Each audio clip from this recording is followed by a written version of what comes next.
Bonjour, Mr. Tourist, or should I say, good day, my dear tourist. On behalf of the Sky High Traveling Tours, I am Alea, but you can call me Alluring Alea, your official tour guide for today. With us is our friendly coach captain, Mr. Mason.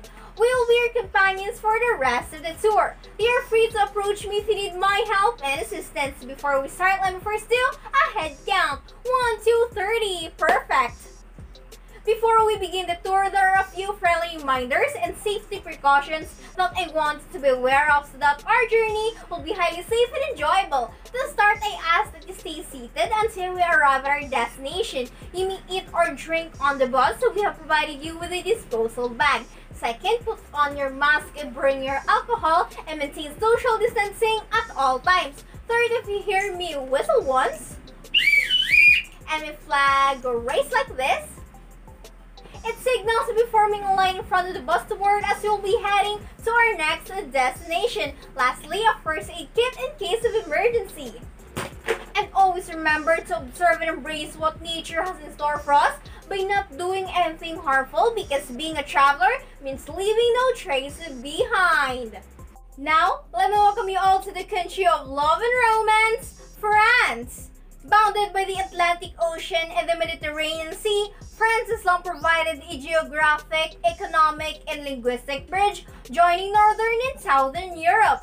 It is Europe's most important agricultural producer and one of the world's leading industrial powers.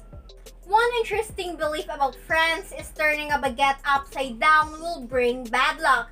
Apparently, putting the nation's treasured baguette upside down on a table is considered unlucky. This belief dates back to the Middle Ages when the executioner, who is very respected and feared man who you wouldn't want to anger. Therefore, the baker would reserve his baguette by placing it upside down on a table so no one would take it.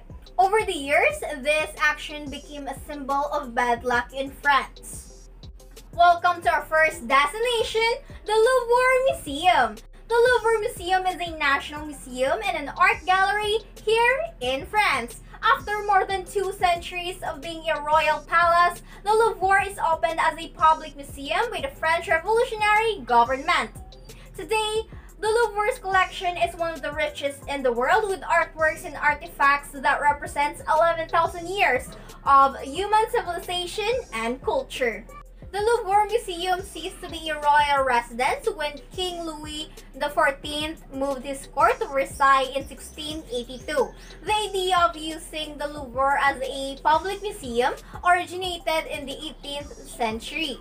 Today, the Louvre Museum is considered as the largest museum in the world. Did you know that the Louvre Museum contains more than 380,000 objects and display 35,000 works of art in 8 curatorial departments with 60,600 square meters dedicated to the permanent collection?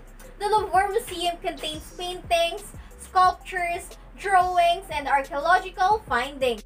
You can't go to the Louvre Museum without seeing Leonardo da Vinci's most famous artworks, such as the Mona Lisa. Aside from the Mona Lisa, we have Venus de Milo, which is chiseled from marble. Art historians say that this sculpture is full of mystery. They believe that she could be as ancient as 100 BC and think that her likeness is meant to resemble an Aphrodite, which is a god worshipped by those living on the island of Melos at that time. You may wander around and take some pictures.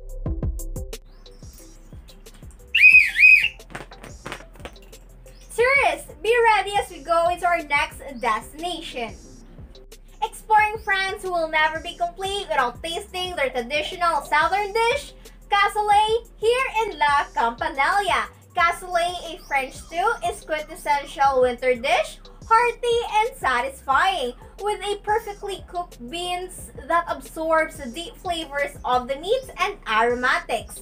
Breadcrumbs get sprinkled on top with a drizzle of duck fat, creating a glistening golden crust. Welcome to our second destination, the Eiffel Tower.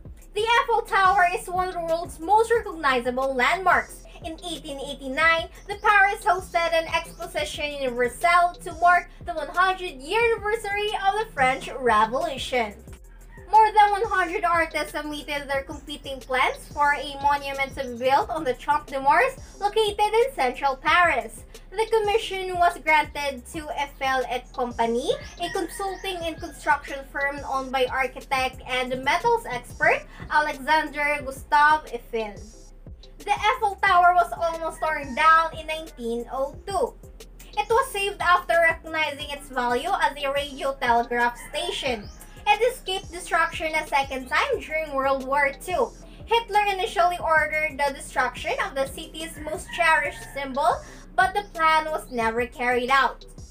One thing that you guys must remember is that under the current French law, distributing a photo of the tower at night might land you in hot waters, and here's why. Even though the Eiffel Tower is legally a public space, the lights are not. The tower's evening light display, installed in 1985 by Pierre Bidot, is technically owned by the artist and protected by copyright. Sharing a photo of the illuminated Eiffel Tower without permission from friends could make you a potential target of copyright lawyers. You may wander around and take some pictures. Tourists, be ready as you go to one of the most important festivals in France. One of the festivals held in France is Bastille Day. Celebrated nationwide on the 14th of July, it is one of the biggest and most important festivals in French calendar. It commemorates the day that Parisian commoners and peasants stormed the fortress and prison of Bastille. This provoked events that would end the monarchy and usher in the age of liberty, equality, and fraternity. Celebrations are held all over France, including large-scale events and parties. The best place to be, however, is in Paris. On Bastille Day itself, a huge parade and various free concerts take place around the city. Come nightfall, some of the best fireworks you will ever see light up the sky over the Eiffel Tower.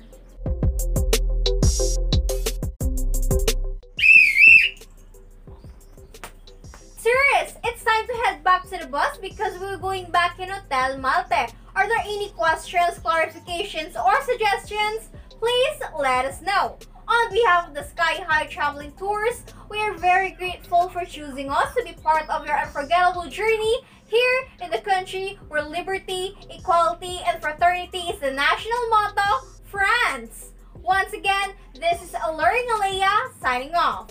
Thank you and au revoir.